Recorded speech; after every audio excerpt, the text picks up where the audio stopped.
अस्सलाम वालेकुम। आज हमारा टॉपिक है यूएसएमएलई इन थर्ड ईयर। अब मुझे रिपीटेडली जो है वो क्वेश्चंस आ रहे थे कि हम जो है वो थर्ड ईयर के स्टूडेंट्स हैं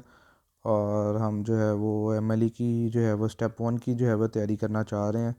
तो हमने जो है वो कॉलेज को कैसे मैनेज करना है और स्टेप्स की जो है वो प्रेप को कैसे मैनेज करना है। अब इसमें सबसे पहला पॉइंट ये है कि आपने प्लान करना है कि आपने एग्ज़ाम देना कब है। रफ़ एक जो है वो अपने माइंड में माइंडसेट बनाना है कि रफ़ प्लान के अकॉर्डिंग आपका जो है वो एग्ज़ाम कब होना चाहिए। इसमें आपकी रिकमेंडेशन या टारगेट जो है वो आपका फोर्थ ईयर का होना चाहिए। टारगेट जो है वो आपका फोर्थ ईयर होना चाहिए, जिसका जो है वो अर्ली फेज़ है या फिर जो है वो मिड फोर्थ ईयर। ये आपका जो है वो टारगेट होना चाहिए स्टेप वन का। अब इसके अकॉर्डिंग आपने जो है वो तैयारी करनी है।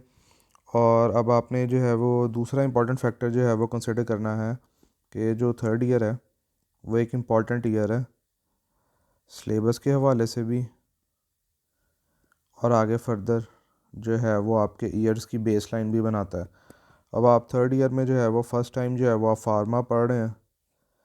जो एक्सट्रीमली इम्पॉर्टेंट है। दूसरे नंबर के ऊपर जो है वो आपने माइक्रो करनी है, वो भी एक जो है वो मेजर चंक है। इसके साथ साथ जो है वो आप फोरेंसिक्स वगैरह कर रहे हैं, जो कि सिलेबस वाइज जो है वो एंड तक जो है वो तंग करती है। तो इसलिए जो है वो आपका प्रॉफ भी जो है वो हेक्टिक प्रॉफ होता है थर्ड ईयर का। तो इसलिए जो है वो रिकमेंडेशन जो है वो यही है कि आपका फोर्थ ईयर का टारगेट होना चाहिए एग्ज़ाम का। आपने कभी भी ये नहीं करना कि जो है वो मैं थर्ड ईयर में जो है ना थर्ड ईयर एंड तक जो है वो अपना एग्ज़ाम दे दूँ। इस चीज़ में करते हुए थर्ड ईयर एंड को आप टारगेट करेंगे तो आप अपना एग्ज़ाम उड़ाएंगे या फिर जो है वो आप अपना प्रॉफ डैमेज करेंगे, जो कि दोनों चीज़ें जो है वो आपने अवॉइड करनी है। अब इसमें जो है वो आपने, क्योंकि आपने बेसलाइन कॉन्सेप्ट्स बनाने हैं कि माइक्रो एक्चुअली है क्या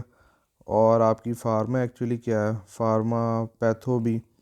कि आपने बेसिक्स बनानी है जो कि आपकी फोर्थ ईयर में भी बिल्ड होनी है और इसी के ऊपर आपके जो है वो फर्दर कॉन्सेप्ट्स बिल्ड होने हैं। तो as a third year student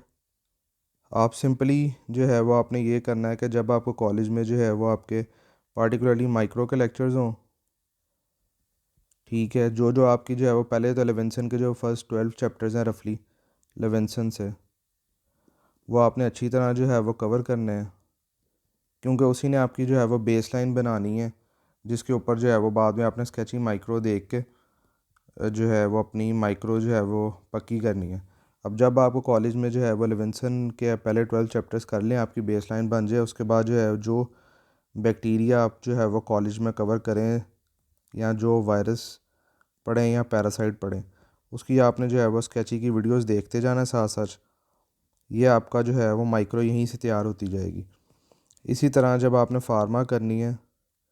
तो पार्टिकुलरली आपने स्पेशल फोकस देना है एएनएस के ऊपर। एएनएस जो है वो प्रॉफ में भी जो है वो बड़ा मेजर पार्ट आता है इसका, और एएनएस ही वो वाही चीज़ है जिसमें आप जो है वो एमसीक्यूज़ में ब्लंडर्स करते हैं। और इसमें पार्टिकुलरली जो है वो सिंपैथेटिक और पैरासिम्पैथेटिक सिस्टम में पार्टिकुलरली जो यूरिनरी ब्लैडर की सप्लाई है, उसमें जो है वो अक्सर क्वेश्चंस जो हैं वो स्टेप में भी आते हैं और प्रॉफ में भी आते हैं, और ये हमेशा जो है वो स्टूडेंट्स को कंफ्यूज करते हैं। दूसरी बात ये है कि फार्मा ने आपकी जो है वो फ्यूचर फाइनल ईयर में या फिर जो है उसके बाद जाके आपकी हाउस जॉब में और आगे फ्यूचर प्रैक्टिकल लाइफ में जो है वो बड़ा इंपॉर्टेंट रोल प्ले करना है। अगर आपकी फार्मा स्ट्रॉन्ग है और आपको जो है उनके साइड इफ़ेक्ट्स और मैकेनिज्म ऑफ एक्शंस का आइडिया है कि कौन सी चीज़ कैसे एक्ट कर रही है और क्या उसका रिज़ल्ट आ रहा है और किस में आपने यूज़ करना है। साथ साथ जब आपने थर्ड नंबर पे पैथो पढ़नी है कॉलेज में, तो आपने लेक्चर्स के साथ साथ जो है वो पैथोमा के लेक्चर सुन लेने हैं। जब आप ये तीनों चीज़ें कर लेंगे, यानी आपने जो है वो स्केची के थ्रू जो है वो अपनी माइक्रो कर ली है, आपने पैथो के साथ साथ जो है वो अपनी पैथोमा कवर कर ली है, और आपने फार्मा के साथ जो है वो एएनएस अच्छा कर लिया। साथ एएनएस के साथ साथ अगर आप फर्स्ट एड के ऊपर देखेंगे तो 20 से 25 पेजेस हैं फार्मा के, जो आपके वहीं से कवर हो जाएंगे डायरेक्टली एएनएस के सिस्टम से, या फिर जो है वो पार्टिकुलरली कार्डियो रिलेटेड ड्रग्स जो हैं, और इसके अलावा जो है वो वीएम केएम की जो इक्वेशंस हैं माइकलिस मेंटन की, वो भी आपकी इसी तरह से कवर हो जाएंगी। तो जब आपके ये 3 चीज़ें कवर हो जाएं, माइक्रो, पैथो, फार्मा, उसके साथ साथ जो है वो फिर आपने यहाँ जो है वो ये आप 4 से 5 मंथ्स लें इस चीज़ को,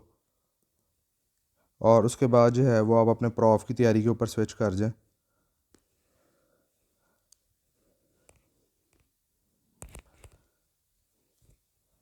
प्रॉफ 3-4 महीने का जो है वो आप अपना प्रॉफ सीज़न अच्छे तरीके से दें, फोरेंसिक्स वगैरह कवर करें,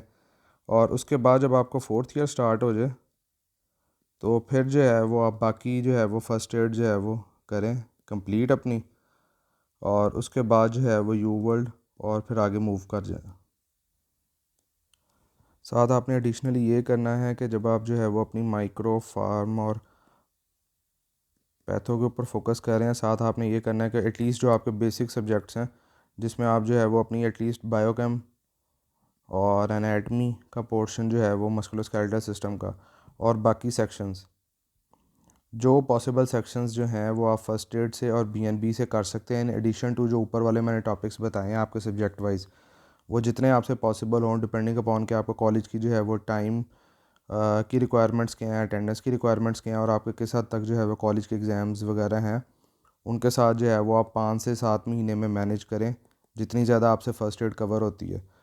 और उसके बाद जब आपका 4th ईयर स्टार्ट हो तो फिर जो है वो 6 से 7 मंथ्स लें दोबारा, और जो है अपना जो है वो स्टेप 1 प्लान करके जो है वो स्केड्यूल कर लें, और बाद में जो है वो स्टेप 1 आपका 4th ईयर के सेंड अप से पहले पहले जो है वो कोशिश करें कि आपका निकल जाए। और कुछ एक इसमें जो है वो स्लाइड नोट है, नोट ये है कि अक्सर जो है वो स्टूडेंट्स जो है वो आजकल सोशल मीडिया के ऊपर देखते हैं कि एक जो है वो फर्स्ट ईयर का स्टूडेंट जो है वो एक फर्स्ट ईयर कह रहा हूँ, एक जो है वो 3rd ईयर का स्टूडेंट है, उसने अपना जो है वो स्टेप 1 दे दिया। अब वो एक जो है वो फेसबुक या ट्विटर की पोस्ट देख के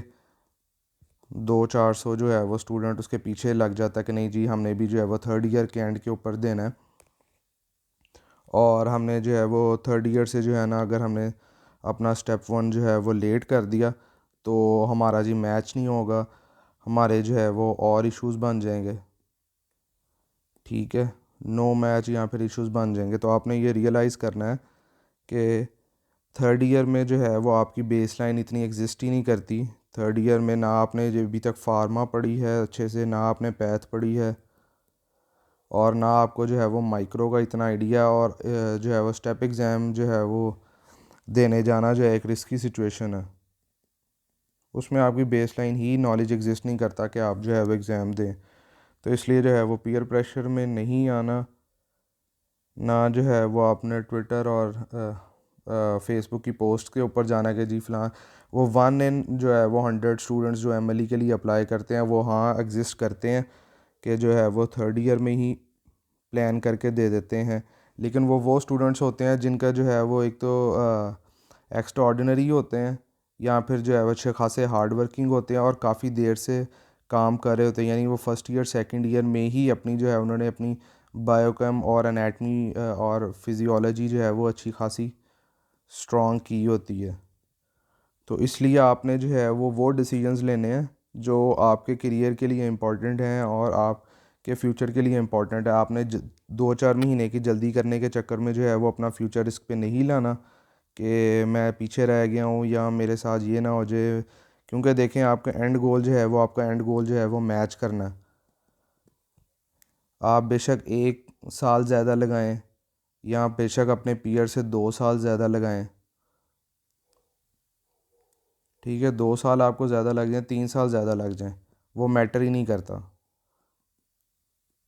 मैटर जो करता है कि वो आपका मैच हो, बेशक जल्दी हो बाद में हो। तो इसलिए जो है वो अपने स्कोर्स को और अपनी तैयारी को पूरा रखें और रिस्क ना लें कि जी मैंने बस जल्दी करना है, मैंने बस 3rd ईयर के एंड तक जो है वो एग्ज़ाम देना ही देना है। तो इस चीज़ का जो है वो खुसूसी तौर पे ध्यान रखें कि जल्दी नहीं करनी। आप जो है वो 4th ईयर के मिड में जो है वो आराम से एग्ज़ाम दें, अच्छे तरीके से अच्छी प्रेप के साथ दें, और जो है वो यूएसएमएलई जो है वो एक लंबा जो है वो जर्नी है, इसमें जो है वो 2-4 महीने से कोई फ़र्क नहीं पड़ता, आपके रिज़ल्ट्स अच्छे होने चाहिए और बाकी चीज़ों पे आपने फोकस रखना। तो ये शॉर्ट सा स्केच है कि जो थर्ड ईयर के स्टूडेंट्स जो हैं वो क्या कर सकते हैं। इसके बाद जो है वो पार्टिकुलरली मैं एक वीडियो बनाऊंगा कि यूएसएमएलई के डिटेल्स के ऊपर। अक्सर स्टूडेंट्स हैं वो सोशल मीडिया से या रेडिट की पोस्ट से या किसी एक आधे सीनियर को कॉलेज में देख के जो है वो एक्साइटेड हो जाते हैं कि हमने भी यूएसएमएलई करना है, विदाउट रियलाइजिंग के इसके प्रोज़ क्या हैं, इसके कॉन्स क्या हैं और इसमें क्या क्या इश्यूज़ आ सकते हैं। वो अंडरस्टैंड ही नहीं करते इटसेल्फ पूरे प्रोसीजर को, और बस जी उनके जहन में यही आता है कि बस जी मैं स्टेप 1 दे दूँ और तैयारी करके मैं बुक्स पकड़ के स्टेप 1 दे दूँ, उसके बाद जब स्टेप 2 का टाइम आएगा या बाकी प्रोसीजर्स का टाइम आएगा तो वो देखी जाएगी। हालांकि यूएसएमएलई में जो है वो प्रेप के साथ साथ जो सबसे इम्पोर्टेंट चीज़ है वो प्लानिंग है और उसकी एग्जीक्यूशन है। तो वो जो है वो अब एक यूएसएमएलई की एक्सटेंडेड वीडियो मैं बनाऊंगा, वो भी आप देख लीजिएगा। बाकी मैं फोर्थ ईयर और फाइनल ईयर के स्टूडेंट्स से भी जो है वो अलग-अलग वीडियोस बनाऊंगा कि कब उनको किस तरह जो है वो अपना एग्ज़ाम प्लान करना चाहिए, क्योंकि सबसे ज़्यादा मेजर इशू जो है ना वो जूनियर्स को जो है वो प्लानिंग में आ रहा है कि हम कैसे टारगेट रखेंगे कब हम एग्ज़ाम देना चाहिए और प्रेप के हवाले से हमें क्या करना चाहिए ड्यूरिंग अपने ईयर। तो यहाँ एंड करते हैं, उसके बाद जो है वो नेक्स्ट वीडियो फोर्थ ईयर और फाइनल ईयर वालों के लिए होगी, और उसके बाद जो है एक एक्सटेंडेड वीडियो यूएसएमएलई और प्लैब के ऊपर भी आ रही है।